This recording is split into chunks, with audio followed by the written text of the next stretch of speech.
السلام عليكم ورحمة الله وبركاته.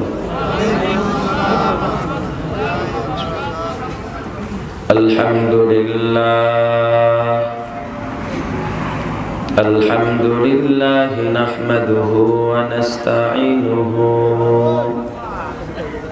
ونستغفره ونؤمن به ونتوكل عليه ونعوذ بالله من شرور أنفسنا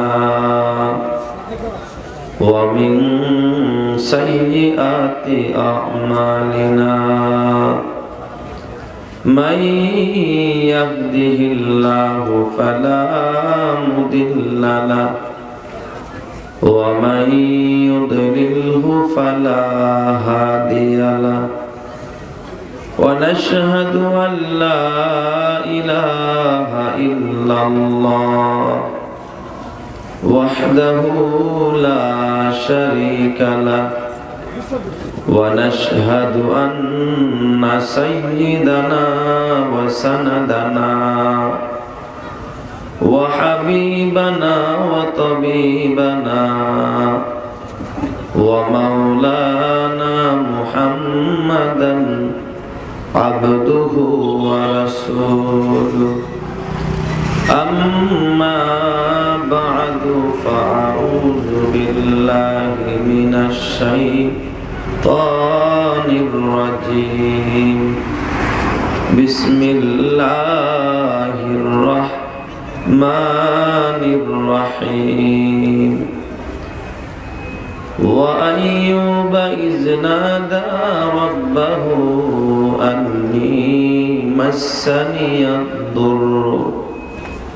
أني مسني الضر وأنت أرحم الراحمين فاستجبنا له فكشفنا ما به من ضر وآتيناه أهله ومثلهم معهم رحمة من عندنا وذكرى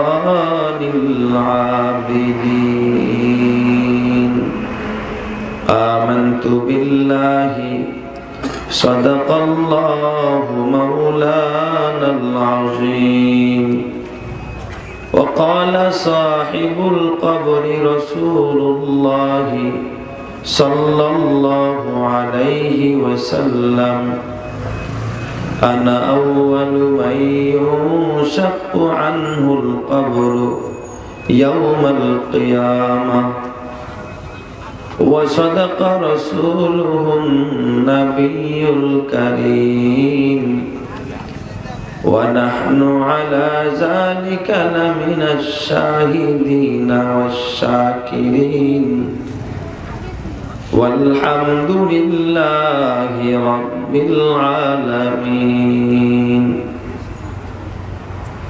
खाना काबा का मंजर ऐ खुदा देखा मुझे मक्का व शहरे मदीना देखने को दे मुझे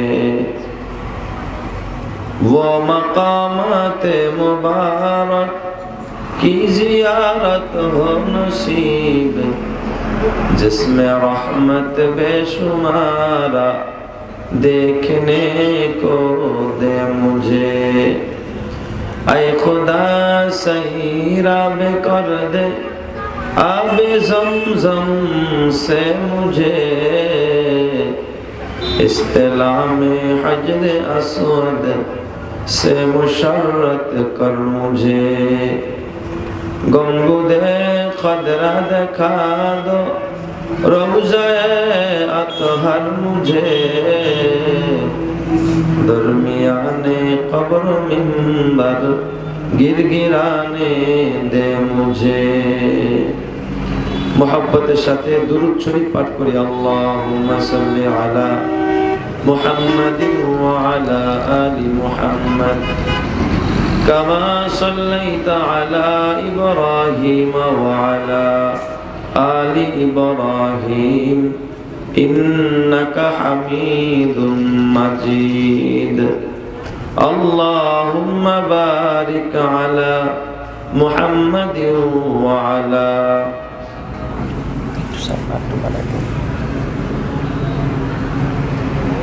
إنك حميد مجيد ربنا لا تزغ قلوبنا بعد إذ هديتنا وهب لنا من لدنك رحمة إنك أنت الوهاب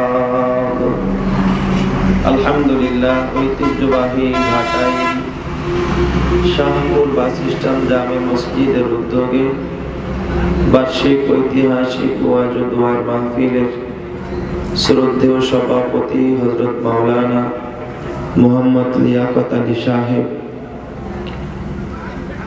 আজকের মাহফিলের প্রধান অতিথি, বিশেষ অতিথি এবং আজকের মাহফিলে যিনি আমার আগে অত্যন্ত মূল্যবান নসিহত পেশ করতেছিলেন আল্লাহ হাফেজ হযরত মাওলানা মোহাম্মদ শহীদুল ইসলাম শাহিন সাহেব এবং অত্র মসজিদের সম্মানিত ইমাম ও খতিব হাফেজ মাওলানা মুফতি মোহাম্মদ আবরারুল হক সাহেব সহ আজকের সকল সম্মানিত অতিথিবৃন্দ, সামনে উপবিষ্ট আমার বাবার বয়সী মুরব্বীগণ, যুবক বন্ধুরা, পর্দার আড়ালে অবস্থানরত পর্দানিশী মাতৃতুল্য মা ও বোনেরা, শুকরিয়া জানাই মহান রবের দরবারে যিনি আমাকে এবং আপনাদেরকে এই কনকনে শীতের ভিতরে জান্নাতের বাগানে কোরআন ও হাদিসের কিছু কথা বলা ও শোনার উদ্দেশ্যে যে মহান রব আমাদেরকে একত্রিত করে দিলেন, তার দরবারে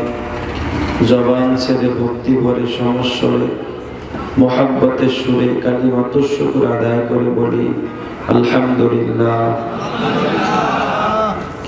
আপনারা এখানে এসে খুশি না বেজার? আপনাদেরকে অনেক লস হয়ে গেছে নাকি? আপনাদের চেহারা দেখলে মনে হয় বড় বিপদে আছেন, আপনারা কষ্টে আছেন। বড় বিপদে আছেন নাকি? জান্নাতের বাগানে বসছেন, খুশি থাকার কথা ছিল। খুশির আওয়াজ একটু আল্লাহর শুকরিয়া আদায় করি, বলি আলহামদুলিল্লাহ। হয় নাই? সকলেই জবান ছেড়ে বলি আলহামদুলিল্লাহ। আপনারা তো মোটামুটি, তাও তো এখন 10:30 বাজে, বেশি রাত হয় নাই। বিশেষ করে একটু পরে ময়মনসিংহ এলাকায় জামালপুর শেরপুর প্রধান বক্তার বসায় রাত 2টা-2:30 বাজে শেরপুর এক মাহফিলে গত 2 বছর আগে এক প্রোগ্রামে আমার দিচ্ছে রাত 1:45 প্রধান বক্তা কি 1:45 বয়ানে দিচ্ছে। লোকজন দেখি ভরা, গেছি মাঠে যায় দেখি অবস্থা বেগতিক। 3 ভাগের 1 ভাগ মানুষ শুয়ে বসছে আর কি মাঠের মধ্যে। সারা রাত ব্যাপী মাহফিল হয়, খাতা বালিশ নিয়ে আওয়াজ শুনতে আসে আর কি। তো এখন কিছু মানুষ শোয়া, কিছু মানুষ বসা, আমি কাদেরকে ওয়াজ করবো? অবস্থা খুব বেগতিক। আর শুয়েছে তো শুয়েছে এক চাচা আমার নাক বরাবর সামনে, পাও দূরে ডাইরেক্ট আমার দিকে দিয়ে শুয়েছে। এখন বুড়া মানুষ, এমন একেবারে তাকাইলেই দেখি চাচা, কিছু বলতেও পারি না, আবার মেজাজটাও খারাপ লাগতেছে। চাচা এমন জায়গায় শুয়েছে আর চুপচাপ যদি শুয়ে থাকতাম আমার কোনো আপত্তিও ছিল না। চাচায় শুয়ে শুয়ে একটা ডিউটি পালন করতেছে। কিছুক্ষণ পরে আমি পাও নাড়া আর পাও দিয়ে আমার কাটা দেয়। আমি কি চাচার পাও না চালিয়ে দেখবো না ওয়াজ করবো? একবার চোখের সামনে রাখি। কিছুক্ষণ পর দেখি এক বাচ্চা চাচার নাতি হবে সম্পর্কে মনে হয়, ও বাদাম খাইতে খাইতে আসছে, দাদার পাশে বসছে। আর ছোটরা বড় যেই যা করতে দেখে ওরা তাই করে। ও আয়সা সুযোগ নিতেছে দাদার মতো করে ও শুইব আর কি। আমি তো এই মুরব্বীরা তো কিছু বলতে পারিনি, এটা তো বলার সুযোগ আছে। ধমক দিছে, আয় বাচ্চা, এটা কি শোয়ার জায়গা পাইছো? যখন এই কথা বলছি চাচা উঠে বসছে আর কি। আমি কি চাচারে কিছু কইছি? চাচা বিচার বসে কি কথা হুজুর কইতে তাও না নাকি আর মিশা কথা কইতে হইল। তার মানে হুজুর আমি নামাজ করতে আসছেন, আপনি নামাজ করে আমরা বুঝতে থাকি না বসে থাকি, এটা আপনার দেওয়ার দরকারটা কি? আপনারা কি আবার ওই রকমের শ্রোতা নাকি যে আমি কিছুক্ষণ বলার কাম বলে যাবো আর আপনারা যা খুশি তাই করবেন? আপনারা আমার সাথে থাকবেন তো সবাই ইনশাআল্লাহ? সবাই থাকবেন ইনশাআল্লাহ? আল্লাহ সবাই কবুল করুন, সবাই বলি আমিন। আমি আপনাদের খেদমতে সূরাতুল আম্বিয়া 83 এবং 84 নম্বর আয়াত পড়েছি। বিশ্ব নবীজির হাদিসে মুবারাকা থেকে একটু হাদিস পড়েছি। আল্লাহ তৌফিক দিলে তেলাওয়াতকৃত আয়াত এবং হাদিসের আলোকে কিছু কথা বলবো। আল্লাহ যেন ইখলাসের সাথে আমলের নিয়তে বলার এবং শোনার তৌফিক দান করেন, সকলেই বলি আমিন। প্রথমে আয়াতের অর্থ শোনাই, এরপরে ইনশাআল্লাহ আমি আয়াতের তাফসীর করতে চেষ্টা করব। আল্লাহ পাক বলেন ওয়া আইয়ুবা ইয নাদা রাব্বাহু আন্নী মাসানিয়াদ দুররু ওয়া আনতা আরহামুর রাহিমিন। আল্লাহ পাক বলেন হে নবী আপনি স্মরণ করেন ওই সময়ের কথা যখন হযরত আইয়ুব আলাইহিস সালাম তার রবকে ডাকলেন, তার প্রভুকে ডাকলেন। আইয়ুব নবী বিপদে পড়ে কারে ডাকছে? একটু আওয়াজ দিয়ে বলতে হবে কাকে? আল্লাহকে। ডাইকা কি বলছেন? ওয়া আইয়ুবা ইয নাদা রাব্বাহু আন্নী মাসানিয়াদ দুররু। প্রভু গো বিপদ আমাকে স্পর্শ করেছে, মুসিবত আমাকে পাকড়াও করেছে, আমাকে গ্রাস করে নিয়েছে। ওয়া আনতা আরহামুর রাহিমিন। তুমি তো একমাত্র দয়ার সাগর, মায়ার সাগর, প্রতি মাখলুকের প্রতি একমাত্র কেবলমাত্র শুধুমাত্র দয়ার সাগর আর মায়ার সাগর আর করুণার আধার যিনি, তিনি কে? আওয়াজ দিয়ে বলতে হবে তিনি কে? আল্লাহ। এইভাবে যখন হযরত আইয়ুব আল্লাহকে ডাক দিলেন, আল্লাহ পাক বলেন ফাস্তাজাবনা লাহু ফাকাশাফনা মা বিহি মিন দুররিন ওয়া আতাইনাহু আহলাহু ওয়া মিসলাহুম মা'আহুম রাহমাতাম মিন ইনদিনা ওয়া যিকরা লিল আবিদিন। আমার আইয়ুব যখন আমাকে মিনতি মাখা কণ্ঠে, আমার আইয়ুব যখন আমাকে দরদ মাখা জবানে, মিনতি মাখা কণ্ঠে আমাকে রব বলে আর ডাক দিল, আমি আল্লাহ সঙ্গে সঙ্গে আমার আইয়ুবের মিনতি মাখা কণ্ঠের ডাকে সাড়া দিয়া দিলাম। সুবহানাল্লাহ। আল্লাহকে ডাকতে দেরি, আল্লাহ ডাকে সাড়া দিতে দেরি নাই। আল্লাহ অন্যত্র বলেন উদুরুনি আস্তাজিব লাকুম। এ বান্দা বিপদে পড়ছস, মুসিবতে পড়ছস, আমার ডাক দিতে দেরি বান্দা, তোর ডাক দিতে দেরি হবে। আমি রব তো এমন এক রব, তোর ডাকের সঙ্গে সঙ্গে আমি সাড়া দিয়ে দেই। সুবহানাল্লাহ। আল্লাহ বলেন ফাস্তাজাবনা লাহু, আমি আমার আইয়ুবের ডাকে কি দিয়ে দিলাম? সাড়া দিয়ে দিলাম। শুধু সাড়া দিলাম তা না, ফাকাশাফনা মা বিহি মিন দুররিন। আইয়ুবের যত রোগ বিমারি ছিল, যত বিপদ ছিল, যত মুসিবত ছিল, আল্লাহ বলে আমার আইয়ুব আমাকে ডাকার সঙ্গে সঙ্গে আমি আল্লাহ তার সব রোগ বিমারি, সব মুসিবত গুলো সঙ্গে সঙ্গে দূর করে দিলাম। সুবহানাল্লাহ। ফাকাশাফনা মা বিহি মিন দুররিন, সব বিমারি গুলো দূর করে দিলাম। ওয়া আতাইনাহু আহলাহু, তার আহাল পরিজন সন্তানাদি তাকে ফেরত দিয়া দিলাম। ওয়া মিসলাহুম মাআহুম, আর সমপরিমাণ সম্পদ আরো তাকে বাড়ায়া দিলাম। রাহমাতাম মিন ইনদিনা, এটা হলো আমি রবের পক্ষ থেকে দয়া। ওয়া মিসলাহুম মাআহুম, আইয়ুব যা হারাইছে, যা চাইছে তা দেই নাই। ওয়া মিসলাহুম মাআহুম, সমপরিমাণ আরো দ্বিগুণ করে আরো বাড়ায়া দিছি। সুবহানাল্লাহ। সাউন্ড বোঝা যায় না, এলোমেলো সাউন্ড। ক্লিয়ার করেন সাউন্ডটা, স্পষ্ট করেন। আল্লাহ বলেন কি আমি কি করলাম? আরো বাড়ায়া দিলাম। অমিসলাহুম মাহুম, আমি সমপরিমাণ আরো বাড়ায়া দিলাম। আপনাদের কাছে আমি জানতে চাই, ভিতরের সাউন্ডটা বাড়ান, ভিতরেরটা বাড়ান, বাইরেরটা বক্সের সাউন্ড বাড়ান। আপনাদের এলাকায় আমি জানতে চাই, কোন স্ত্রী যদি স্বামীর কাছে বলে যে আজকে একটু বাইরে যাবো, 500 টাকা দেন, যা চায় তা দেয় না আরো বেশি দেয়? আরে যা চায় তা দিতে চায় না, আরো কি দেয়? একটু কম দেয়। আজকে 300 নাও, 200 আবার কি নিও, পরে নিও। ওয়াজ হইতেছে, ছেলে বলতেছে আব্বু 100 টাকা দাও, কিছু কিনে খাবো। বলে নাও 50 টাকা নাও, আবার পরে নিও শেষ হলে। এটা বলে না? চেয়ারম্যান সাহেব যদি কোন চেয়ারম্যান সাহেব মসজিদের কাজ চলতেছে, 1 লাখ টাকা দিয়ে, ঠিক আছে আমার তো সব জায়গায় দেখতে হয়, 50 নাও, আবার সুযোগ করে দিব মনে, নাকি 2 লাখ দিয়ে দেয় 1 লাখ চাইলে? দুনিয়াতে কেউ যা চায় তার থেকে বেশি দেয়? কথা বলেন। বাবাই দেয়, মায় দেয়, নেতায় দেয়, নেত্রী দেয়? কেউ দেয় না, বরং যা চায় তার থেকে কি দেয়? কম দেয়। কিন্তু একজন এমন রব, আমার রব এমন দেনেওয়ালা, যা চায় তা দেয় না, আল্লাহ ডাবল করে দেয়। সুবহানাল্লাহ।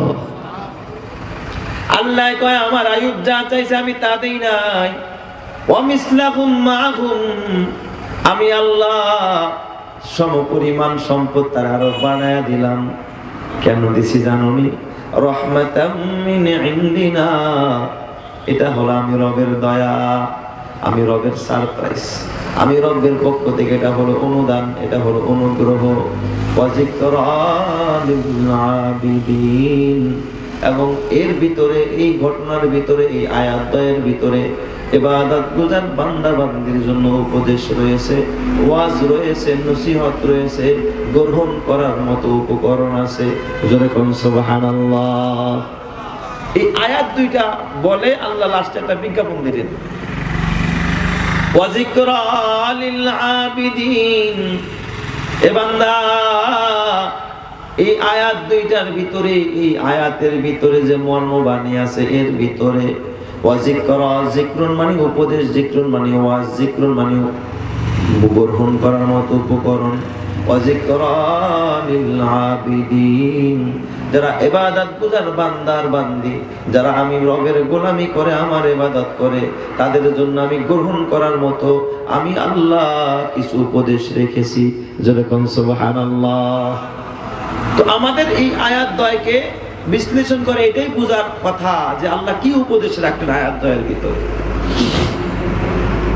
আপনাদের কাছে আমি বলি, এই পৃথিবীতে আল্লাহ পাক যত নবী রাসূল প্রেরণ করেছেন, এই নবীদের ভিতরে একজন উল্লেখযোগ্য নবীর নাম আইয়ুব আলাইহিস সালাম। নবীর নাম কি? আইয়ুব আলাইহিস সালাম। এই নবী, উনি এত বড় একজন নবী আর এত বড় একজন দামি নবী যে আল্লাহ ওনাকে এমন কোন নিয়ামত নাই যা ওনাকে দান করে নাই। হরেক রকমের নিয়ামত, জাগতিক নিয়ামত বলেন, আধ্যাত্মিক নিয়ামত, দুনিয়াবি নিয়ামত বলেন আর উখরুবি নিয়ামত, সর্ব রকমের নিয়ামত দিয়ে আল্লাহ পাক তাকে ডুবায়া রাখছিলেন। সুবহানাল্লাহ। তাফসীরের কিতাবের মধ্যে সানাউল্লাহ পানিপতি রাহমাতুল্লাহ আলাইহি লেখেন যে শুধুমাত্র সম্পদ দিছে তা না, ওনাকে আল্লাহ একটা সুন্দর একটা চেহারাও দিছে। বডি ফিটনেসটা খুব সুন্দর ছিল আইয়ুব আলাইহিস সালামের, চেহারাটাও সুন্দর ছিল। একটা বিবি পাইছে, তাও ওই যুগের বিশ্ব সুন্দরী। সুবহানাল্লাহ। সবাই তার মানে নিজেও সুন্দর, বিবিটাও কি সুন্দর। আরে ভাই, যেই ঘরের বিবি ভালো, ওই ঘরের মতো জান্নাতি ঘর আর দুনিয়াতে হতে পারে না। বিবি যদি ভালো হয়, স্বামী যা কামাই করে যদি বলে তুমি যা খাও এতে আমি সন্তুষ্ট, তুমি যা দাও তাতে আমি খুশি, তুমি নামাজে যাও টেনশন নাই, না খায় থাকবো তারপরে ইনশাল্লাহ আমি তোমার কখনো নাফরমানি করবো না, এমন একটা কথা যদি কোনো বিবি বলতে পারে, ওই স্বামীর কলিজাটা এত বড় হয়ে যায়। আর যদি কয় গোলামের ঘরে গোলাম, তোর ঘরে এসে কিছুই পেলাম না, কপালটা শেষ। একটা কানের দুল বানায় দিতে পারি না, মানুষ হিরান নাকফুল পরে, একটু তোর তো হাতে একটা নাকফুল ওঠে না আমার দিকে। এরকম ঠেলা ধাক্কা কথা যদি কোনো স্ত্রী তার স্বামীকে বলে, ওই স্বামীর অশান্তির কি নেই কোনো শেষ নাই। যার কারণে আজকে দেখবেন ম্যাক্সিমাম ঘরে স্বামী স্ত্রীর মধ্যে কি নাই, মহাব্বত নাই, মিল নাই। স্বামী এক বিছানায়, স্ত্রী আরেক বিছানায়, কারো সাথে কারো কথা নাই। ওই দিন এক মাহফিলে গেছে, এক চাচা এসা কয়, বাজান একটু দোয়া করেন, আপনার চাষির লগে আজকে 2 বছর ধরে কথা কই না। আমি কই সুবহানাল্লাহ, চাষির লগে 2 বছর ধরে কথা কন না, তাহলে সংসার করেন কেমনে? কই আর কি, কই ঠেলা ধাক্কার কথা আর কি, ইনডাইরেক্ট কথা কই, ডাইরেক্ট কই না। ইনডাইরেক্ট কথা আবার কেমন? কই ওই যে বোঝেন না, ক্ষুধা লাগলে ঘরে গিয়ে কই এই খাওনটা হইব নি, কতক্ষণ ভিতর থেকে যদি খাবার হয়ে থাকে আওয়াজ দেয়, খাইলে বইবো না, ধরে বইছে কেডা, এই ঠেলা ধাক্কার কথা আর কি। কয় আমি কই কিছু লাগলে কেমনে চান, সে কেমনে দেয়? কয় মনে করেন আমি তো বারান্দায় ঘুমাই, হে ভিতরে ঘুমাই, কিছু লাগলে আমার যদি মনে করেন খাবার দিছে বারান্দায়, হঠাৎ ডাইল দিতে ভুলে গেছে, ভিতর থেকে আওয়াজ দেয় বারান্দায় ডাইল লাগবো নি? কয় না তোমার ডাইল লাগবো নি, কি কয় বারান্দায় ডাইল লাগবো নি? আমি কই দিলে দিব না, তাই না, ধরছে কেডা? এই কোন রকম জোড়াতালি দিয়া সংসারটা চলছে আর কি। এরকম ম্যাক্সিমাম ঘর, প্রসাধনীর অভাব নাই, AC, air condition, fridge, TV, কিচ্ছু অভাব নাই, কিন্তু অভাব একটা, সেটা হলো শান্তি নাই আর রহমত নাই, ভালোবাসা নাই। তো আইয়ুব আলাইহিস সালামকে আল্লাহ পাক নিজেকেও সৌন্দর্য দান করেছেন এবং তার বিবিকেও আল্লাহ পাক ওই যুগের সবচেয়ে সুন্দরী নারী হযরত ইউসুফ নবীর কন্যা এবং সবচেয়ে দামি, সবচেয়ে চরিত্রবান একজন নারী আল্লাহ পাক তার কপালে জুটাইয়া দিয়েছে। যেরকম সুবহানাল্লাহ। আর তার ঘর থেকে আল্লাহ যে সন্তান দিয়েছে তাও চাঁদের টুকরার মতো সুন্দর। তার মানে গোটা পরিবারটা আল্লাহ পাক সুন্দর দিয়ে ভরে দিয়েছে, ফলে ফুলে, ফসলে, পশুতে, বকরিতে, উটে, গরুতে, সব দিক দিয়ে আল্লাহ ভরপুর। এমন কোন সম্পদ নাই যা আল্লাহ পাক আইয়ুব আলাইহিস সালামকে দান করে নাই। এই আইয়ুব নবী একদিন আল্লাহর প্রশংসা করতেছে বসে বসে। আমরাও প্রশংসা করব কার? আরো জোরে বলেন, প্রশংসা হবে কার? আল্লাহ। মানুষের প্রশংসা করে লাভটা কি? মানুষের ভিতরে তো এই গুণ নাই। আপনি বলেন অমুক ভাইয়ের চরিত্র ফুলের মতো পবিত্র, আসলে এর জীবন যে ফুলের মতো পবিত্র এটা নিজেও জানে না, ঠিক না ভাই? ঠিক। আপনি তো স্লোগান দেন আর পবিত্র কি, আর জীবন কিসের মতো পবিত্র?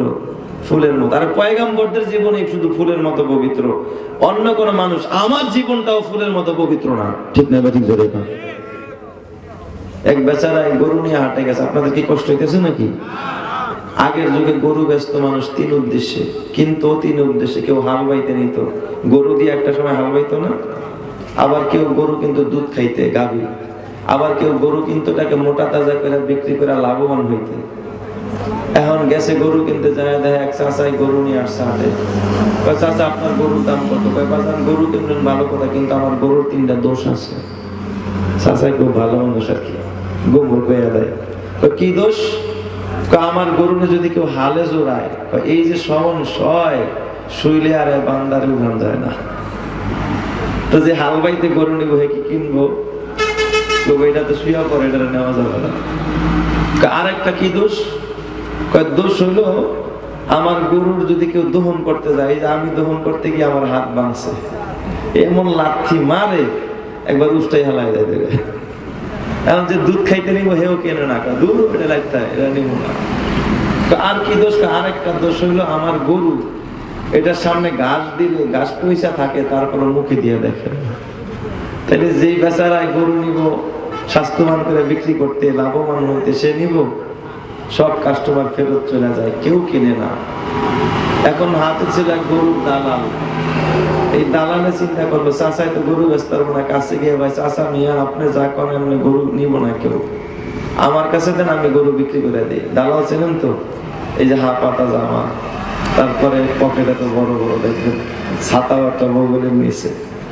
এই দালাল সাহেব আইসা কয়, এই গরু কিনবো কে? গরুর অনেক গুণ আছে। কয় কি গুণ? এই গরু যদি কেউ হালে জোরে, ডাইনে জোরলে দৌড়ায়, বামে জোরলে দৌড়ায়, এমন দৌড়ান দৌড়ায় 500 টাকা হয়রান বানায় ফেলায়। এখন যে হাসে আর একটা গুণ হইলো, এইটারে যদি কেউ সকালে দহন করে, বিকালে দহন করলে তার দ্বিগুণ দুধ হয়, বান্দার দুধ আর শেষ হয় না। এখন যে দুধ খাইতে নেই আমারও তো কিনা দরকার।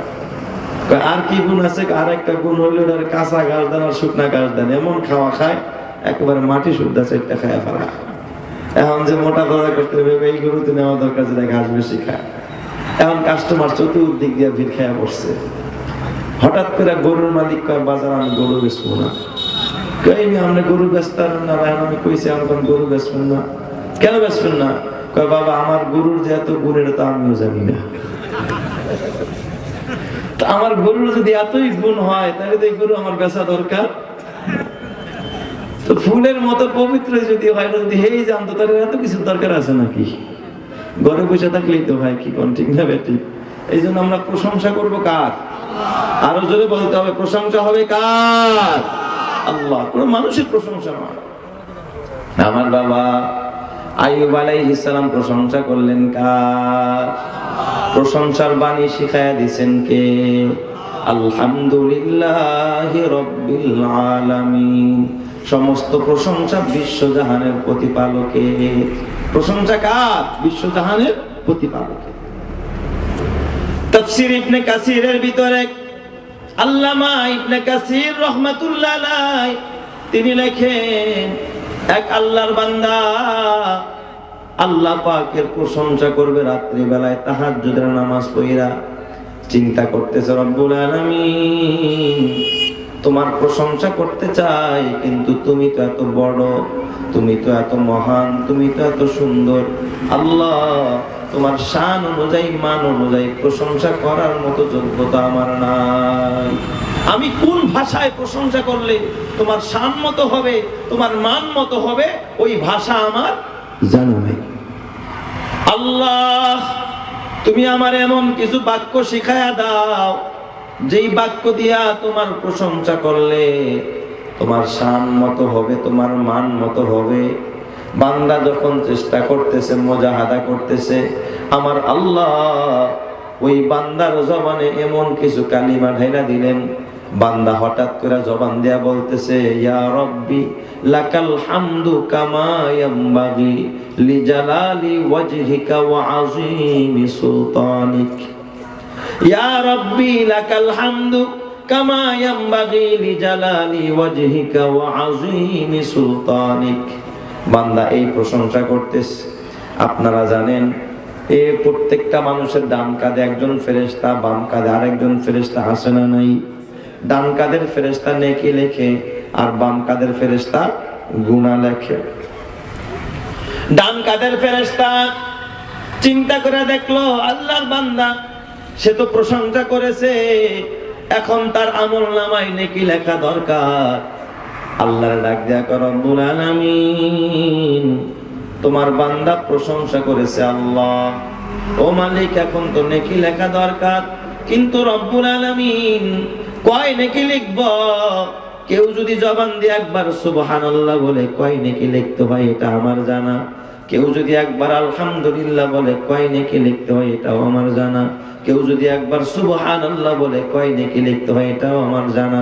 কিন্তু আল্লাহ তোমার বান্দা এমন এক অভিনব বাক্য দিয়া তোমার প্রশংসা করেছে, আল্লাহ গো এই বাক্য দিয়া প্রশংসা করলে কয় নেকি লিখতে হয় এটা আমার জানা নাই, তুমি আমারে বলে দাও আমি তোমার বান্দার আমলনামার ভিতরে কয় নেকি লিখবো।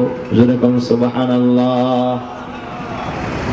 আমার আল্লাহ ডাক দিয়া বলে, ও ফেরেশতা তুই আমারে শোনা, আমার বান্দা কোন বাক্যটা দিয়ে আমি রবের প্রশংসা করলো? আপনারা বলেন বান্দা যেই বাক্যটা দিয়া প্রশংসা করেছে আমার রব শুনছে কি শুনে নাই? শুনছে না? তারপরে আবারও ফেরেশতার জবানে শুনতে চায়, কারণ যে যাকে ভালোবাসে তার প্রশংসা আরেকজনের জবানে শুনতে বড় মজা লাগে। আল্লাহ তো বান্দারে পছন্দ করে, এই জন্য বান্দার প্রশংসা আরেকজন ফেরেশতার মুখে শুনতে আল্লাহর কাছে বড় কি লাগে? মজা লাগে। ফেরেশতা ডাক দিয়া বলে, রব্বুল আলামিন তোমার বান্দা প্রশংসা করেছে, ইয়া রব্বি লাকাল হামদু কামা ইয়ামবাগি লিজালালি ওয়াজহিকা ওয়া আযীমি সুলতানিকা। আল্লাহ তোমার বান্দা এই বাক্য দিয়া তুমি রবের প্রশংসা করেছে, এবার বলো তোমার বান্দার আমলনামায় আমি কয় নেকি লিখবো? আল্লাহ পাক ডাক দিয়া কয়, ফেরেশতা আমার বান্দার আমলনামায় 10 নেকি লিখলে হবে না, 20 নেকি নয়, 1000 নেকি নয়, লক্ষ নেকি নয়, কোটি নেকি নয়, বিলিয়ন নয়, ট্রিলিয়ন নয়। কয় তাহলে আল্লাহ তোমার বান্দার আমলনামায় আমি কি লিখবো? আল্লাহ পাক ডাক দিয়া কয়, ফেরেশতা আমার বান্দা যেই বাক্যটা দিয়ে আমি রবের প্রশংসা করলো ওর আমলনামায় নেকি না লেখা হুবহু ওই বাক্যটাই লেখা দে। আমার বান্দা যেদিন হাসরের ময়দানে আমি রবের সামনে দাঁড়াবে, আমি রব বান্দার দিকে তাকায় দেখবো তার কয় নেকি দরকার, আমি আল্লাহ তার আমলনামায় ওই দিন ওই পরিমাণ নেকি তার দান করে দিমু। চিৎকার মেরে কোন সুবহানাল্লাহ। আলহামদুলিমান কদ্দারা খাইরাও ওয়া খাওয়ালা,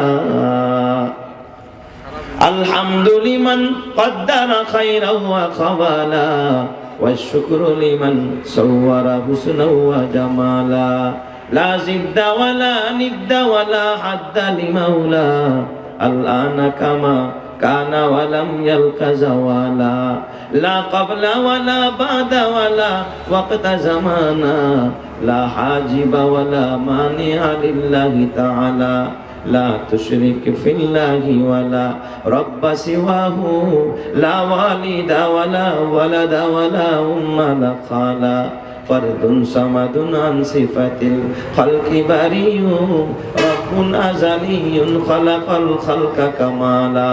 তাহলে জোরে জোরে বলেন তো প্রশংসা হবে কার? আইয়ুব আলাইহিস সালাম প্রশংসা করলেন কার? রাজি আর খুশি হয়ে গেছেন কে? আল্লাহ। আল্লাহর প্রশংসা করলে আল্লাহ রাজি আর খুশি হয়, এত বেশি রাজি হয় অন্য কোন আমলে আল্লাহ পাক এত বেশি রাজি আর খুশি হয় না। কি বলবেন?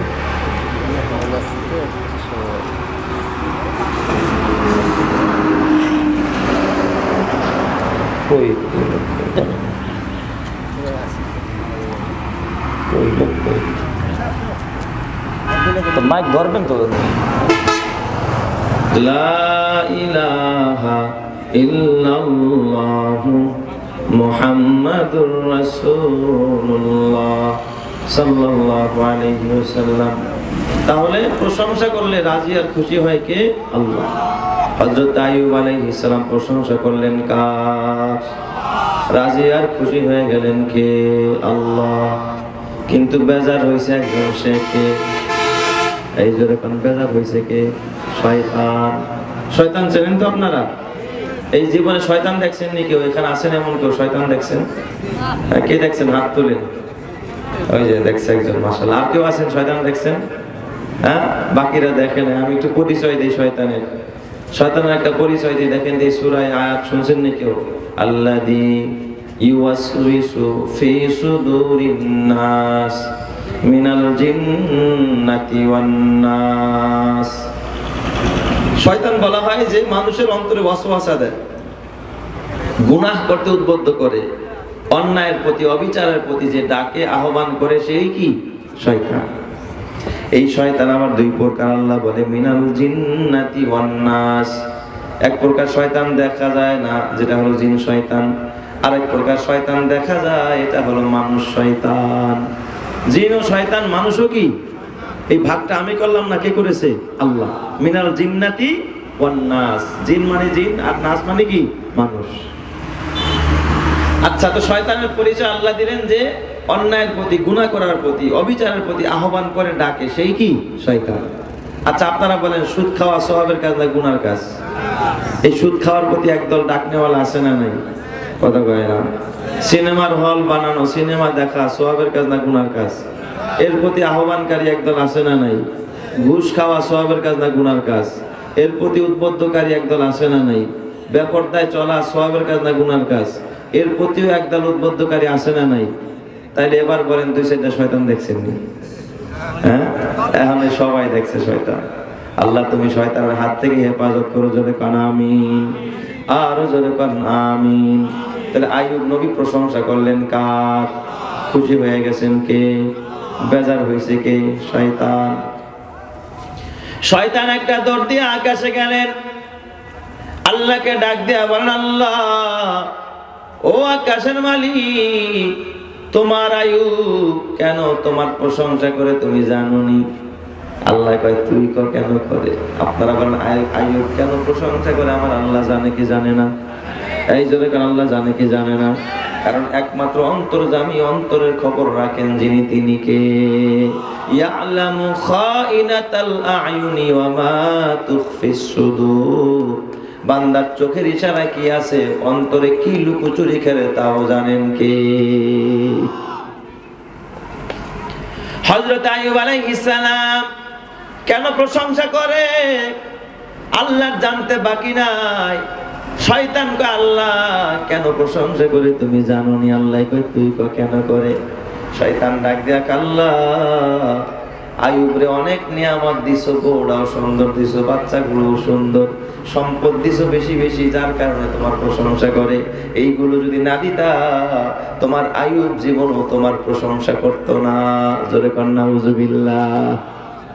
আল্লাহ কয় না, শয়তান না, আমার আইয়ুব এই জন্য আমার প্রশংসা করে তা না। আমার আইয়ুব সুখেও যেমন আমি আল্লাহকে ভুলে না, আমার আইয়ুব যদি বিপদেও পড়ে, মুসিবতেও পড়ে, আমার আইয়ুব কশিন কালে আমি আসমানের মালিক, আমি রবকে কোনোদিন আমার আইয়ুব ভুলতে পারে না।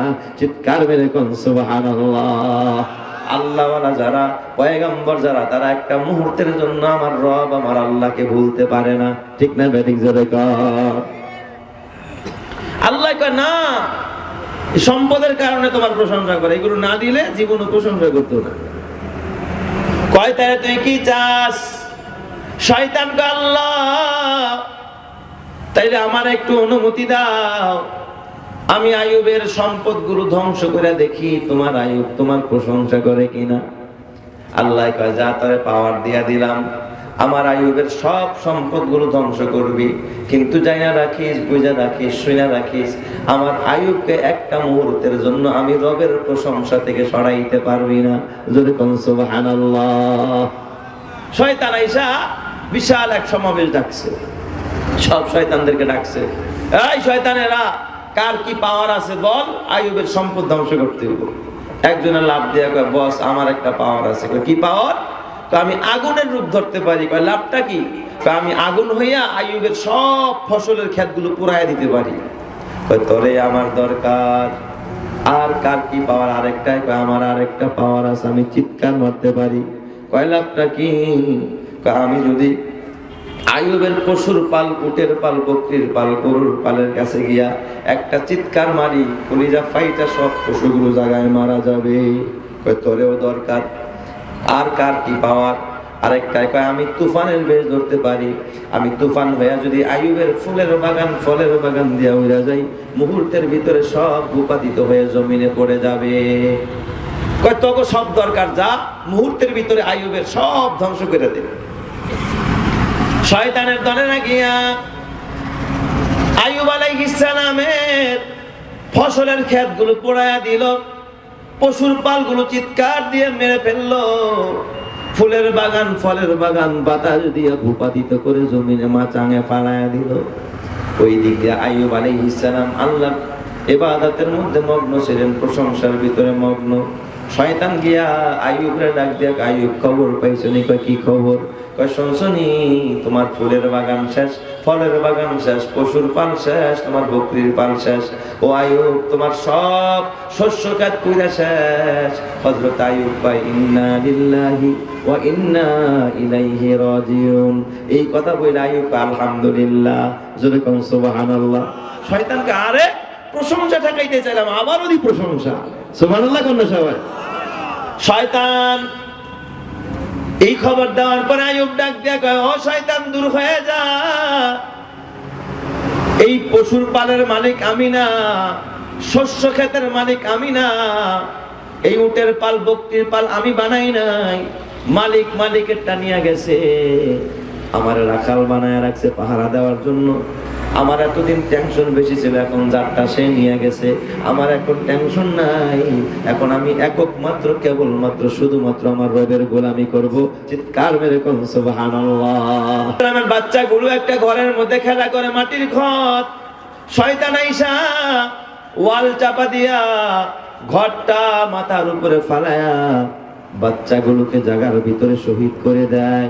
রক্তগুলো যখন বেয়ে বেয়ে যাচ্ছিল, শয়তান গিয়া দৌড়ায় আইয়ুবরে ডাক দেয়া, আইয়ুব খবর পাইছনি? কয় কি খবর? কয় তোমার বাচ্চাগুলো সব মারা গেছে ঘর পয়রা। হযরত আইয়ুব তো এমনি যদিও পয়গম্বর, কিন্তু মানুষ, মানুষ হিসাবে বলেন তো সন্তানের মায়া দিলের ভিতরে আছে না নাই? কম না বেশি? একজন বাবা সন্তানের সুখে সুখী হয়, সন্তানের দুঃখে দুঃখী হয়।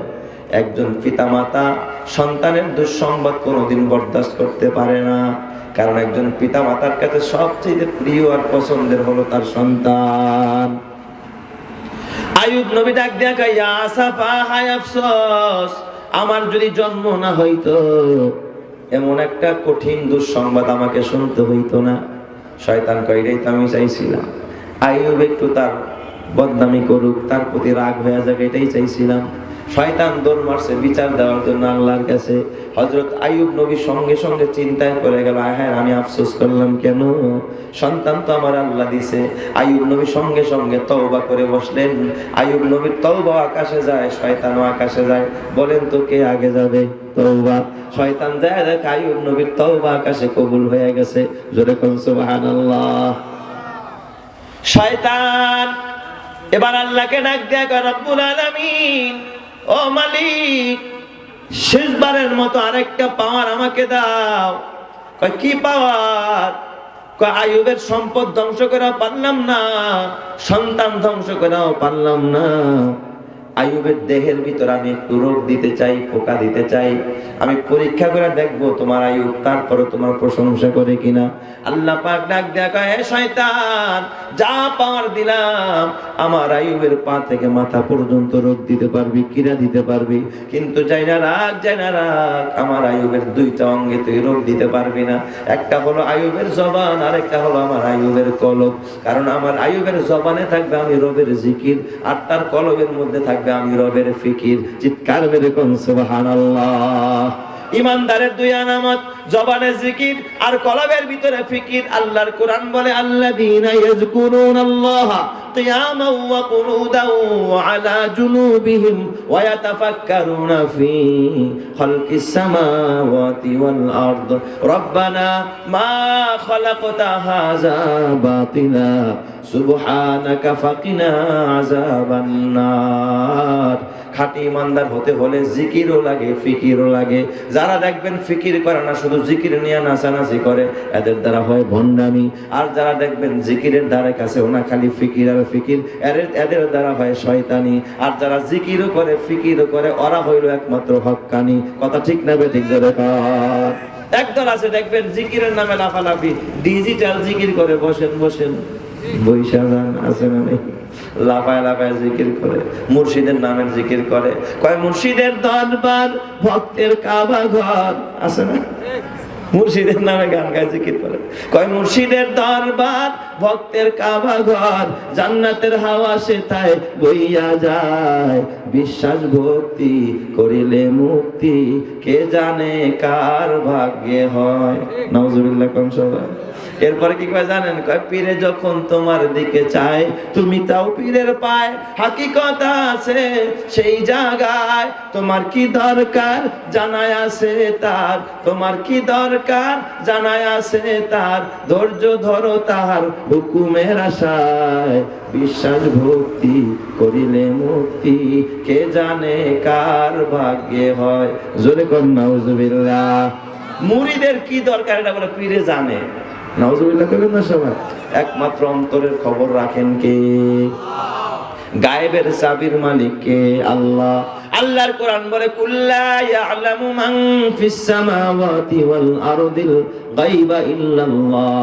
হে নবী জানায়া দেন, আসমান জমিনের ভিতরে কেউ গায়েব জানে না, একমাত্র গায়েবের চাবিকাঠির মালিক গায়েব জানে যিনি, তিনি কে? আল্লাহ ছাড়া কেউ গায়েব জানে না। কোন খাজায় জানে না, গাজায় জানে না, আহলে গাঞ্জা জানে না, আহলে মদ জানে না, খাজা বাবা, তালা বাবা, সালা বাবা, লেংটা বাবা কেউ জানে না, একমাত্র গায়েব জানেন কে? আল্লাহ। আল্লাহ ছাড়া কেউ গায়েব জানে না। এরপরে কপাল পোড়া, তুমি গিয়া তার সামনে মাথা নত করো, তার মাজারে গিয়া সেজদায় অবনত হও। খবরদার, তোমার কপালের বড় দাম। তাই তো বিদ্রোহী কবি নজরুল কয়, বলো বীর বলো উন্নত মমশির, শির নেহারি আমারি নত শির ওই শিখর হিমাদেরই। কয় এই মুসলমান, তোরা তো বীরের জাতি, তোরা তো ছাগলের জাতি না। কেন মাজারের সামনে মাথা নত করোস? কেন শিখরের সামনে, পাহাড়ের সামনে তোর মাথা কোন বটবৃক্ষের সামনে নত হবে না, তোর মাথা নত হবে আরশে আজিমের মালিকের কদমের সামনে। জোরে কোন সুবহানাল্লাহ। কবি নজরুল ছিলেন ইমানদার কবি, যিনি মসজিদের সামনে গান গায়, মসজিদেরও পাশে আমায় কবর দিও ভাই, মুয়াজ্জিনের আজান যেন কানে শুনতে পাই। কার কবিতা? নজরুলের কবিতা। নজরুল ছিল ইমানদার, সূরা ফাতিহা নিয়ে গান গায়। কাবার সামনে গান গায়, পক্ষান্তরে ঠাকুর এই বড় বড় দাড়ি ঠাকুর, দেখছেন না? ঠাকুর জান্নাতি না জাহান্নামী? সন্দেহ আছে? নজরুল জান্নাতি না জাহান্নামী? জান্নাতি। যেহেতু নজরুল ঈমান আছে, মান ক্বালা লা ইলাহা ইল্লাল্লাহ দাখালাল জান্নাহ, যে একবার কালিমা পড়ছে সেও জান্নাতে যাবে বলেছেন আমার রাসূল। কথা ঠিক না বেঠিক জোরে কান? অথচ নজরুল এত বড় দামি, কিন্তু নজরুল ঠাকুর দেখতে পারতো না, সব মজলিসে পচাইতো। এক মজলিসে যায় নজরুল আর ঠাকুর দুইজন অতিথি, ঠাকুর মাইকটা ধরে কয়, ওগো নজরুল তুমি করেছো ভুল, কেটেছো দাড়ি রেখেছো চুল। কবিতা বানায় ফেলাইছে আর কি। নজরুলের দাড়ি ছিল না, কিন্তু মাথায় লম্বা লম্বা কি ছিল? চুল ছিল। পক্ষান্তরে ঠাকুরের এই বড় দাড়ি, মনে হয় যেন একবারে পীর সাহেব আলাইহিস সালাম, আছে না নাই? কিন্তু ঠাকুরের দাড়ি থাকা সত্ত্বেও ঠাকুর জান্নাতি না জাহান্নামী? নজরুলের দাড়ি নাই, তারপরে নজরুল জান্নাতি না জাহান্নামী? জান্নাতি। তো নজরুল মনে করছে ঠকায় ফেলাইছি, ওগো নজরুল তুমি করেছো ভুল, কেটেছো দাড়ি রেখেছো চুল। কথা কিন্তু ঠিকই বলছে। নজরুল তো ইমানদার, মনে করছে হঠাৎ উত্তর দিতে পারবো না, কবি উত্তর দিতে হয় কবিতার ছলে। নজরুল তার আগের থেকে বানায় আসে নাই, ঠাকুর তো বানায় আসছে। কিন্তু ইমানদার কখনো ঠকে না। ইমানদারের সঙ্গে আছেন একজন, যিনি তিনি কে? যালিকা বিআন্নাল্লাহা মাওলাল্লাযিনা আমানু ওয়া আন্নাল কাফিরিনা লা মাওলা লাহুম। ইমানদারের একজন গার্জিয়ান আছেন, তিনি কে? আল্লাহ। নজরুলের সাথে আছেন কে? আল্লাহ। নজরুল কি জবাব দেয়? ওগো ঠাকুরদা বলেছো আচ্ছা, ইমান ছেড়ে তুমি মালাউনের বাচ্চা। সুবহানাল্লাহ কইবেন না সবাই? আমার বাজার খুব ভালো করে বুঝবেন। এই জন্য যারা খালি জিকির নিয়ে লাফায়, খাজার নামে গান গায়, বাবার নামে গান গায়, জিকির যদি করতে হয়, গান যদি গাইতে হয়, কার নামে গাবো? আরো যদি কোন কার নামে? যার কথা কয় প্রজাপতি ফুলের কানে কানে, যার প্রেমেতে চাঁদ জেগে রয় নিঝুম তারার বনে, তার প্রেমেতে ভাষাই তরি আমরা গানে গানে, আমরা গানে গানে।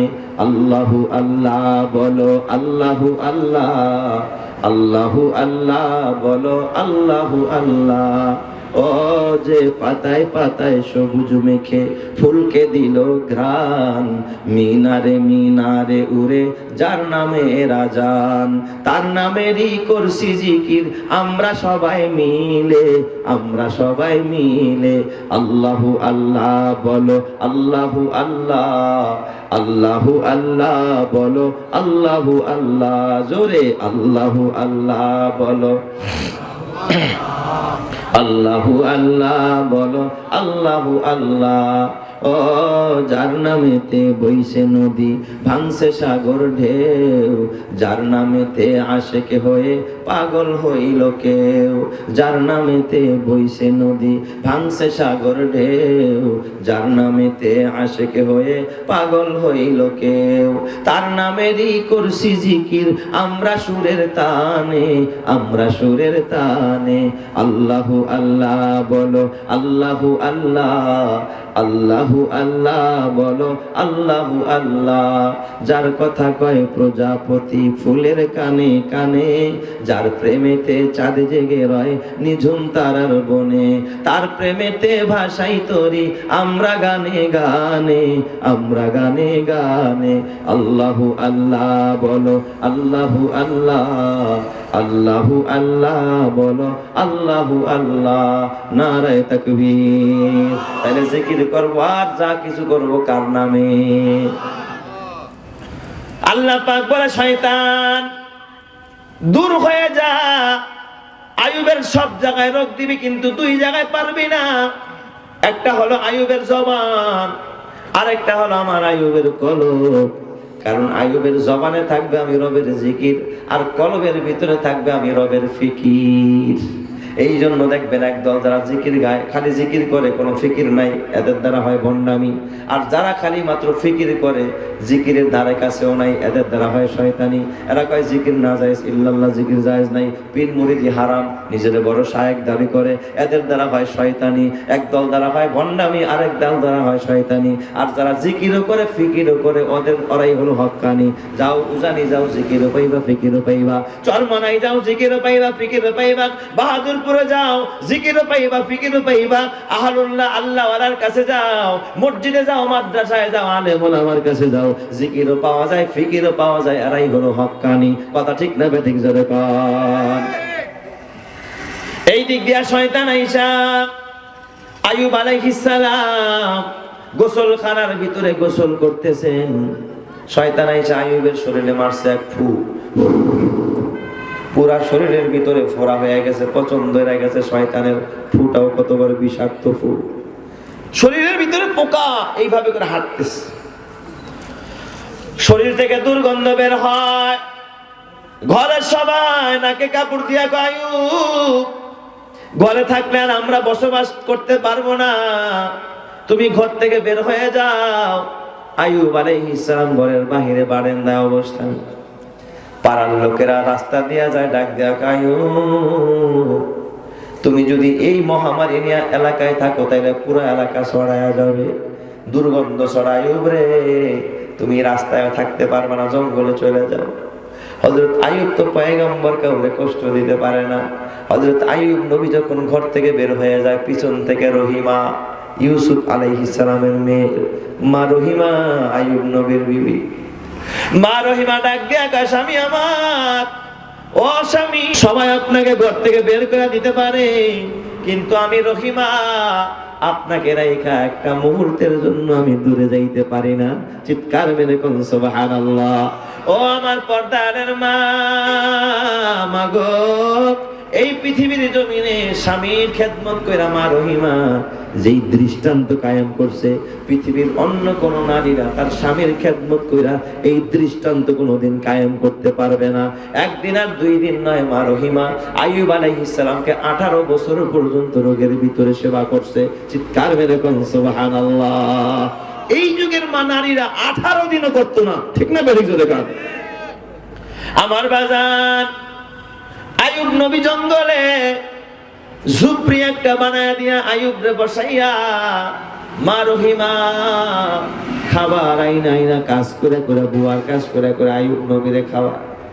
হযরত আইয়ুব আলাইহিস সালাতু ওয়াস সালাম একদিন বাবা এক লোক রহিমাকে ডাক দেয়, রহিমা, ও রহিমা, তোমার রূপ ধরা যৌবন, তুমি এখানে কেন আইয়ুবের কাছে পড়ে আছো? অন্যত্র বিয়ে বসো, ভালো জায়গায় বিয়ে বসতে পারবা। রহিমা ডাক দেয়, তোরা জানোস না আমি আমার স্বামী আইয়ুবের সুখের দিনের যেমন সাথী, আমি দুঃখের দিনেও আমার স্বামী আইয়ুবের রাইখা আমি কোনোদিন দূরে যাইতে পারি না। যদি কন্যা আল্লাহু আকবার। আমার বাজান, মা রহিমা কাজ কইরা খাবার নিয়ে স্বামী আইয়ুবরে খাওয়ায়, কিন্তু একদিন কোথাও খানা পায় না, রিক্ত হস্ত, খালি হাত। মা রহিমা কাঁদতেছে, আল্লাহ, না জানি আমার স্বামী আইয়ুব আজকে না খায় থাকতে হবে। হঠাৎ রাস্তার এক লোক ডাক দেয়া, রহিমা তুমি কেন কাঁদতেছো? আমার স্বামী ক্ষুধার্ত, কোনো ঘরে খাবার নাই, স্বামীরে আমি কি খাবার দিব?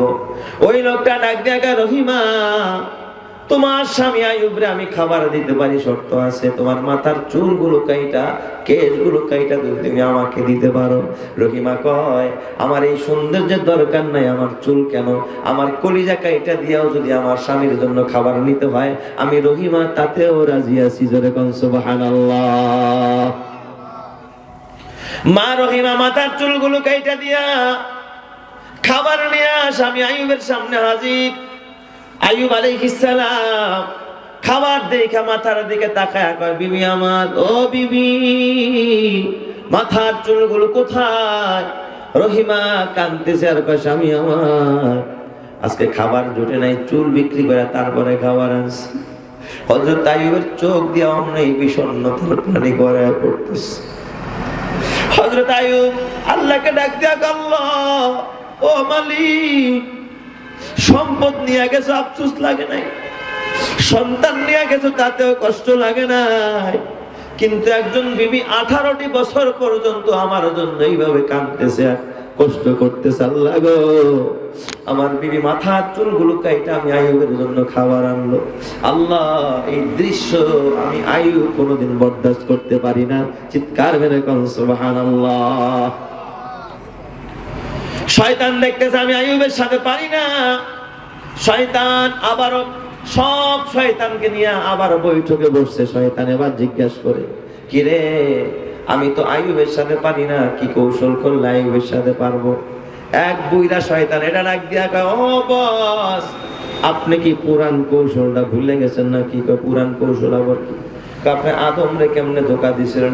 ও তুই পুরান কথা মনে করাই দিলি। আদম রে তো ধোকা দিছিলাম মা হাওয়ারে দিয়া, হাওয়ারে ম্যানেজ করছিলাম, তাতে আদম ধোকা খেয়ে গেছিল। আপনি রহিমারে ম্যানেজ করেন, তাহলে দেখবেন না আইয়ুব সোজা হয়ে গেছে। হ্যাঁ ঠিক কইছস, ঠিক কইছস।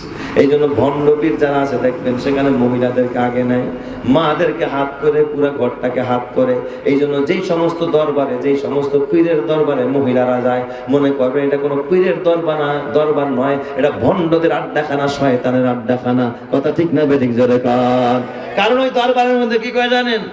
কয় মনের পর্দা বড়র পর্দা, বাইরের পর্দা উঠাও রে, মনের বাতি বড় বাতি, বাইরের বাতি নিবাও রে।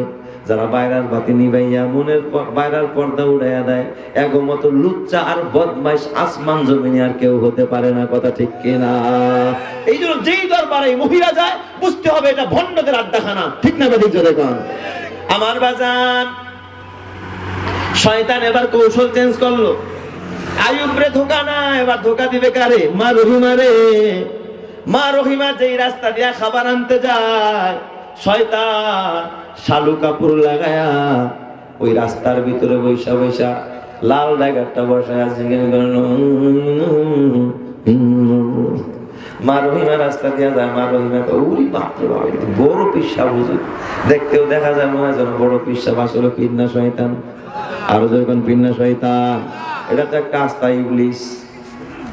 মা রহিমা আঁচল দিয়া মুখ ঢেকে যখন সামনের দিকে বাড়ায়, ওই শয়তান পিছন থেকে ডাক দেয়, রহিমা দাঁড়াও রহিমা। মা রহিমার কাছে গেছে, কয় কেন ডাকেন, কে আপনি? কয় রহিমা আমার চিনবা না, আমি আল্লাহর মেহমান, আমি এই যে জান্নাত থেকে আসছি একটা দুম্বা নিয়া। রহিমা তোমার স্বামী আইয়ুব অসুস্থ, এই জন্যই খালি আমি আসছি। এইটা জান্নাতি দুম্বা, এই দুম্বাটা বাসায় নিয়ে যাও, তোমার স্বামী আইয়ুব রে বলবা এই দুম্বাটা গায়রুল্লাহর নামে, আল্লাহ ছাড়া অন্য কারো নামে জবাই করে রক্তটা শরীরে মাখতে বলবা, তাইলেই তোমার স্বামী সুস্থ হয়ে যাবে। জোরে কন্যা নাউজুবিল্লাহ। আপনারা বলেন আল্লাহ ছাড়া অন্য কারো নামে পশু জবাই করা জায়েজ না হারাম? পশু জবাই হবে একজনের নামে, তিনি কে? কেউ যদি কয় বিসমি খাজা বাবা, খাজা বাবার নামে জবাই দিলাম, এই পশুর গোশত খাওয়া যাবে? হারাম হয়ে যাবে। নবীর নামে দিলে জায়েজ হবে? জায়েজ হবে না। একমাত্র জবাই হবে কার নামে? বিসমিল্লাহি আল্লাহু আকবার, আল্লাহর নামে। মা রহিমা বুঝতে পারে নাই,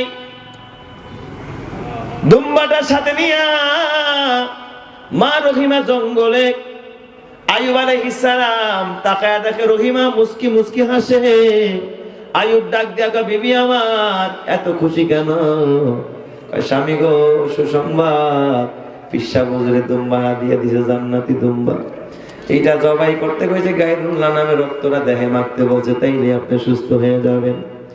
আইয়ুব তো পয়গম্বর, বুঝতে বাকি নাই, ধমক দিয়া বলে, বিবি নবীর মেয়ে হইয়া, নবীর স্ত্রী হইয়া শয়তান চিনলি না? এটা কোনো পীর না, এটা তো শয়তান। যখন ধমক মারছে রাগ হয়ে গেছে আইয়ুব। রহিমা চিন্তা করলাম আমার স্বামী এখন রাগ হইছে, আমি সামনে থাকলে হয়তো আমারে মারবে, নয়তো বা তালাক দিবে। এই জন্য স্বামী রাগ হইলে স্ত্রীর উচিত হলে একটু দূরে সরে যাওয়া। মা রহিমার সঙ্গে সঙ্গে স্বামীর সামনে থেকে দূরে চলে গেলেন। জোরে কোন সুবহানাল্লাহ। এটাই সুন্নত তরিকা। ঘরের স্বামী রাগ হইতেই পারে, রাগ হইলে মায়ের উচিত একটু কি হয়ে যাওয়া, দূরে সরে যাওয়া, আড়াল হয়ে যাওয়া। দেখবেন রাগ কমলে পরে আবার খুঁজে আনবো, গেল কই? ঠিক না ঠিক? আর যদি সামনে থাকেন হয়তো হাত নাড়বো না, একটা কটু কথা বলে তালাক দিয়া ফেলাইবো। এখন বর্তমান যুগের নারীদের বলেন, স্বামীদের রাগ বাড়লে হাতটা বাড়ে না কমে? স্বামী যদি এক গুণ রাগ হয়, বউ হয় কয় গুণ? হে একটা করলে হে কয় তিনটা। এই জন্যই তো কথায় কথায় এমন তালাক দেয়। একদিন আমার কাছে এক মুসল্লি এসে কয়, হুজুর সর্বনাশ, কি হয়েছে? কয় বউরে তো 14 তালাক দিয়ে দিয়েছি। কপাল পোড়া কোস কি, তালাক মাত্র 3টা, তুই 14টা কেমনে দিলি? হুজুর রাগের সুরে ঠিক তারই নাই, কইছি তুই 1 তালাক 2 তালাক, তোর 14 গোষ্ঠী শুদ্ধ তালাক। এটাতে বানাইছে কয় তালাক? 14 তালাক। আমার বাবা, এই জন্য স্বামী রাগ করলে স্ত্রী দূরে সরে যাওয়া, এটাই হলো সুন্নাত। মা রহিমা দূরে চলে গেলেন। হযরতে আইয়ুব আর সহ্য করতে পারেন না, আল্লাহকে ডাক দিয়া ফেললেন। ওয়া আইয়ুবা ইজ নাদা রাব্বাহু আন্নী মাসসানিয়াদ দুররু ওয়া আনতা আরহামুর রাহিমিন। আল্লাহ কয়, নবী আপনি স্মরণ করেন ওই সময়ের কথা যখন এই বিপদের মুহূর্তে হযরত আইয়ুব হাত তুলে তার রবকে ডাক দিলেন, আন্নী মাসসানিয়াদ দুররু, প্রভু গো বিপদ আমাকে স্পর্শ করেছে, মুসিবত গ্রাস করেছে। ও আনতা আরহামুর রাহিমিন, তুমি তো একমাত্র দয়ার সাগর, মায়ার সাগর, করুণার আধার। বলেন তো এই আসমান জমিনের ভিতরে একমাত্র দয়ার সাগর, মায়ার সাগর, করুণার আধার কে? আল্লাহ পাক বলেন, ফাস্তাজাবনা লাহু, আমার আইয়ুব যখন মিনতি মাখা কণ্ঠে, দরদ মাখা দিল নিয়া আমি আল্লাহকে যখন ডাক দিল, ফাস্তাজাবনা লাহু, আমি আল্লাহ আমার আইয়ুবের ডাকে সঙ্গে সঙ্গে সাড়া দিয়া দিলাম। সুবহানাল্লাহ। শুধু সাড়া দিলাম তা না, ফাকাশাফনা মা বিহি মিন দুররিন, আইয়ুবের যত রোগ বিমারি ছিল, যত মুসিবত ছিল, সব আমি আল্লাহ দূর করে দিলাম। সুবহানাল্লাহ। যেরকম সবাই কেমনে দূর করলেন, কেমনে দূর করলেন? তাফসীরের কিতাবের মধ্যে সানাউল্লাহ পানিপুতি লেখে, আল্লাহ পাক আইয়ুবকে ডাক দেয়া, আইয়ুব রে, ও আইয়ুব ডান পায়ের গোড়ালি দিয়া মাটির ভিতরে আঘাত কর। হযরত আইয়ুব নবী আমনে ডান পায়ের গোড়ালি দিয়া মাটিতে আঘাত করলেন, সঙ্গে সঙ্গে পানির ভিতরে একটা ঝর্ণা জারি হয়ে যায়। জোরে কোন সুবহানাল্লাহ। আল্লাহ পাক আইয়ুব এই পানির ভিতরে নাইমা গোসল কর। হযরত আইয়ুব গোসল করলেন, সঙ্গে সঙ্গে গোটা শরীরের যত রোগ ছিল, পোকামাকড় সব দূর হয়ে পুরা শরীরটা সুস্থ হয়ে যায়। সুবহানাল্লাহ। আল্লাহ ডাক দেয়া, আইয়ুব 40 কদম সামনে বাড়া। হযরত আইয়ুব 40 কদম সামনে গেলেন।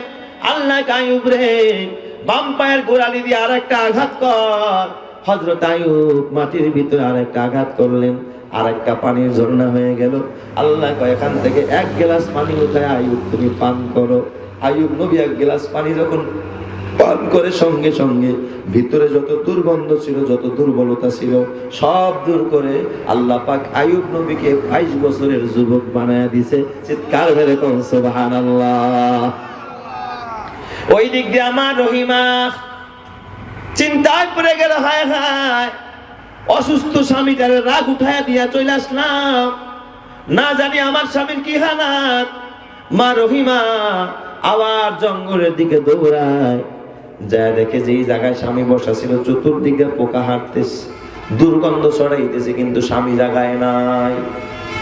মা রহিমার বুঝতে বাকি নাই, হায় হায় না জানি আমার স্বামীর আগের কারণে স্ট্রোক করে মারা গেছে। জঙ্গলের হিংস্র প্রাণীরা, হায়নার দলেরা, শিয়ালেরা, শগুনেরা মনে হয় ছিঁড়ে ছিঁড়ে আমার স্বামীরে খেয়ে ফেলছে। মা রহিমা আবার চিন্তা করে, মনে হয় আমার স্বামীরে নির্জনে নিবৃত্তি একা পেয়ে মনে হয় জঙ্গলের বাঘেরা ধরে নিয়ে গেছে। মা রহিমা একবার জঙ্গলের দিকে দৌড়ায়, আর একবার ডাক দিয়া বলে, জঙ্গলের বাঘেরা আমার স্বামীরে কে খাইছস? আমি আমার স্বামীরে ছাড়া একটা মুহূর্ত থাকতে পারি না। কোথায় আমার আইয়ুব? দৌড়ায় আর কান্দে। হঠাৎ নজর করে একটা যুবক পাহাড়ের উপরে বসা। যুবক ওইটাই তো আইয়ুব। ডাক দিয়া, রহিমা কোথায় যাও? কয়, যুবক আমার স্বামী আইয়ুব এখানে ছিল, অসুস্থ স্বামী, আমি স্বামীরে পাই না। আল্লাহ পাক রহিমার কান্না দেখে আইয়ুব রে ডাক দিয়া, আইয়ুব রে, ও আইয়ুব তোর বিবিরে আর কাঁদাইস না, তাড়াতাড়ি যা বিবির সাথে পরিচয়টা দিয়ে দে। হযরত আইয়ুব দৌড়ায় সামনে গেলেন, যায় হাত বাড়ায় দিয়া বিবিকে জড়ায় ধরে ডাক দিয়া, বিবি চিন্তা করিস না, টেনশন করিস না, আমার রব আমারে সুস্থ করে দিছে। চিৎকার মেরে কোন সুবহানাল্লাহ। হঠাৎ যখন দুইজন আলিঙ্গন হয়ে গেল, আল্লাহ পাক ডাক দিয়া, আইয়ুব সামনের দিকে তাকায় দেখে তার বাচ্চাগুলো, ওই যে শয়তান মেরা ফেলাইছিল, এই বাচ্চাগুলো আব্বা আব্বা বলতে বলতে দৌড়ায় কাছে আসতেছে। আল্লাহর কোরআন বলে ওয়া আতাইনাহু আহলাহু, তার আহাল পরিজন সন্তানগুলো আমি তারে ফেরত দিয়ে দিলাম। আর তার মাল বকরি ভেড়া ছাগল, আল্লাহ কয় ডাইনে তাকায় দেখে উট বকরি ভেড়া ডাকতেছে, বামে তাকায় দেখে ফুলের বাগান ফলের বাগানে ভরপুর, পিছনে তাকায় দেখে শস্য খেতে ভরা। হযরত আইয়ুব আল্লাহ ডাক দিয়ে ওয়া আতাইনাহু আহলাহু ওয়া মিসলাহুম মাআহুম, সব সম্পদ আমি বাড়ায় দিলাম, রহমাতাম মিন ইনদিনা, এটা আমি রবের দয়া, আমি রবের অনুগ্রহ, ওয়া যিকরা লিল আবিদিন, আর এর ভিতরে আমি আল্লাহ ইবাদত গুজার বান্দা বান্দির জন্য উপদেশ রেখেছি। কি উপদেশ বাবা? আইয়ুব নবী সুখেও যেমন ভুলে নাই, দুঃখেও ভুলে নাই, আমার আল্লাহ আইয়ুবকেও ভুলে নাই। এ আমার বাজান, তোমরাও যদি সুখে দুঃখে সর্ব অবস্থায় স্মরণ করো একজনকে, আল্লাহকে, আমার আল্লাহ তোমাদেরকে ভুলবে না। কথা ঠিক না বেঠিক? জোরে কার। এই যে মসজিদ খানা বাবা, এ বাবা, এটা ইবাদত গাহ, এই জায়গার সাথে যার সম্পর্ক বেশি, কেউ যদি চেয়ারম্যানের বাড়িতে 5 বার যায়, চেয়ারম্যানের সাথে সম্পর্ক হয়। কসম আল্লাহর, যেই মানুষটা আল্লাহর ঘর মসজিদে 5 বার যায়, তার সাথে সম্পর্ক হয় কার? আরো জোরে কার না কার? আল্লাহ। আমি বয়ান শেষ করার আগে বাস্তব জীবনের এক ঘটনা শোনাই, এক গল্প শোনাই বাবা। যে যাকে মহব্বত করবে, আল্লাহ রাসূল বলেছেন আলমারু মা মান হাব্বা, যদি মসজিদকে ভালোবাসেন মরণ মসজিদেই হবে, যদি সিনেমাকে ভালোবাসেন টিভি দেখা অবস্থায় আপনার মরণ হবে। ঠিক না ঠিক? জোরে কান। আমার বাস্তব জীবনের ঘটনা। আমি জালালাইন জামাত পড়ি, যখন ছাত্র ছিলাম, এক জায়গায় মসজিদে তারাবির নামাজ পড়াই। ওই মসজিদে এক মুয়াজ্জিন সাহেব ছিল, মুয়াজ্জিন, গ্রামের মুয়াজ্জিন, বেতন নাই, মানে এমনি কামলা কুমলা দেয় আর মসজিদে আজান দেয় ফ্রি আর কি। তো মুয়াজ্জিন সাহেব এত বড় পরহেজগার, কামলা দেয় কিন্তু ফজর পড়েই খেতে যায়, অন্যান্য কামলারা বেলা উঠলে যায়, উনি আগে যায়, কিন্তু আজান দিলে পাগলারে কেউ ধরে রাখতে পারে না, কাজে ফাঁকি দেয় না। কিন্তু ওই কামলারা যেই কাজ করে থেকে 1.5 গুণ কাজে করে, সবাই অনেক আগে থেকে বুকিং দিয়ে রাখে।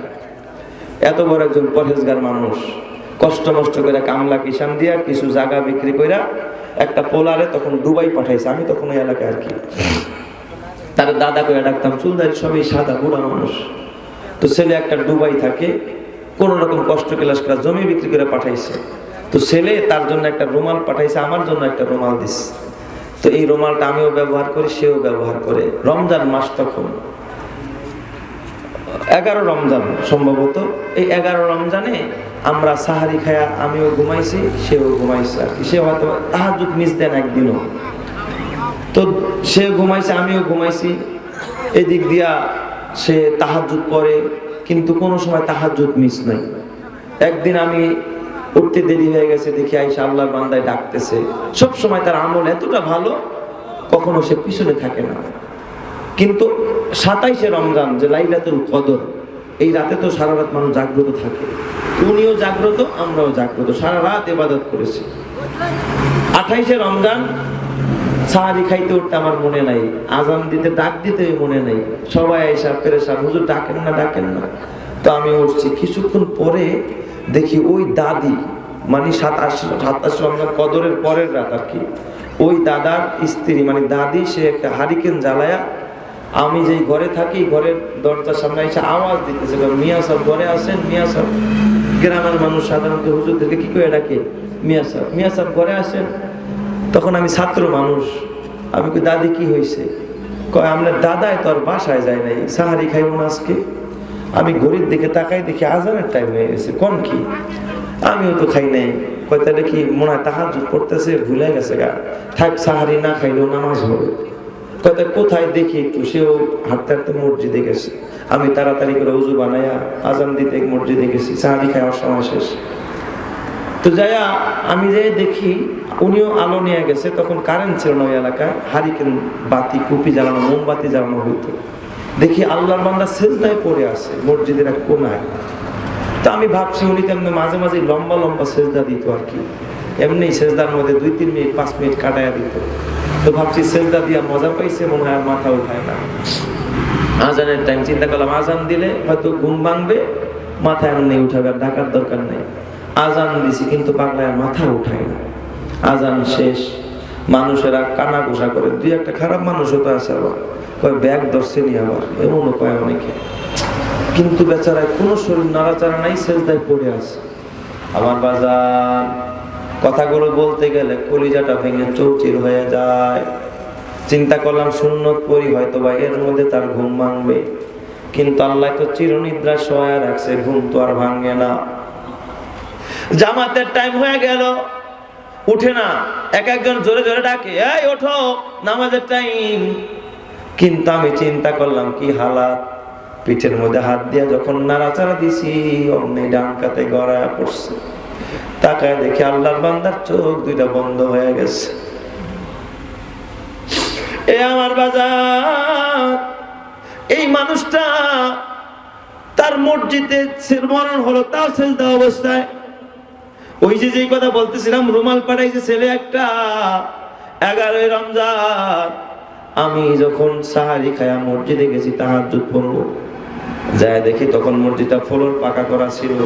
ওই ছেলের ডান রুমাল, সাদা রুমাল, এইটা দিয়ে আল্লাহর ঘর মসজিদ মুছতেছে, মসজিদ পরিষ্কার করতেছে।